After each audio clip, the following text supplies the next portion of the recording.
Today, it's one of North London's trendiest villages with a vibrant cafe culture and bustling high street.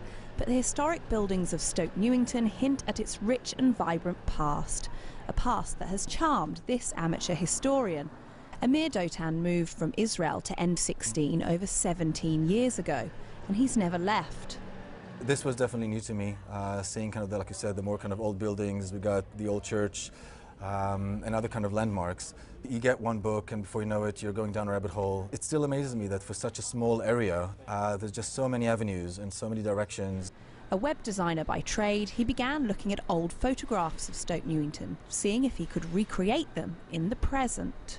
Through these photographic mashups, as Amir calls them, he reveals the area's hidden secrets. So Church Row, it was demolished in 1935. This was really a home for famous residents. Yeah, I mean you had Edwin Baxter, who was the coroner of Jack the Ripper murders, as well as the murder of the Elephant Man, and also the publisher of Charles Dickens. And there's actually a nice photo of Charles Dickens in the garden with a few sort of other people just sort of lounging around. So in the garden of this property? In the garden of Church Row, number 7, I believe. We then moved on to a former slum. This was Barn Street. Before it was completely transformed. It used to be one of the poorest areas in Stoke Newington, and despite it being a relatively respectable, well-to-do area, there were still a few sort of pockets of poverty.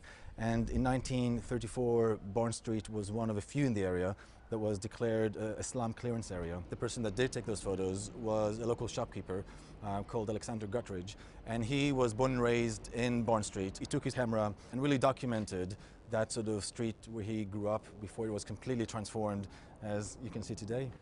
Amir's photographs are currently on display at the local library, so anyone can discover Stoke Newington's past within its present. Helen Mulroy, BBC London News.